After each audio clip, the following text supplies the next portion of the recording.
Hello hello सबैजनालाई चाहिँ मेरो मिनी भ्लगमा स्वागत छ है। यति बेला म छु नर्वेको ओल्डन भन्ने सिटीमा है। यो ठाउँ चाहिँ अलि सानो छ तर एकदम बवाल ठाउँ छ है। I feel heaven here, really I feel heaven here. You can see here के लुक दिस एरिया। अनि यी डाँडाहरू पुरा हिउँ परेको अनि हेर्न सक्नुहुन्छ यहाँ। अनि हिउँ पग्लेर चाहिँ पानीहरू यस्तरी आइरहेको हेर्नुहोस्, ठाउँ ठाउँमा छ। मलाई चाहिँ यो ठाउँ एकदमै मन पर्यो क्या। यति ठाउँहरूमा घुम्न गएँ अनि यहाँ पनि एकदम राम्रो लाग्यो क्या, एकदम राम्रो। हेर्नुहोस् त यहाँको ठाउँहरू कस्तो छ। अनि अलिकति बादल लागे जस्तो पनि छ, यहाँ पानी पर्ला जस्तो पनि।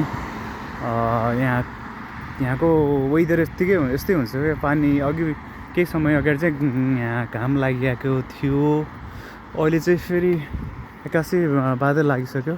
अब माथि हिमपात हुने समय भइरहेको होला है।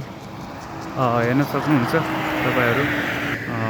हेर्नुहोस् त यस्तो बवाल ठाउँ क्या है। यस्तरी आएर यहाँ बस्न सकिने है। अब यहाँ आएर यस्तरी बसेर हेर्न सकिने है, यस्तो ठाउँ छ।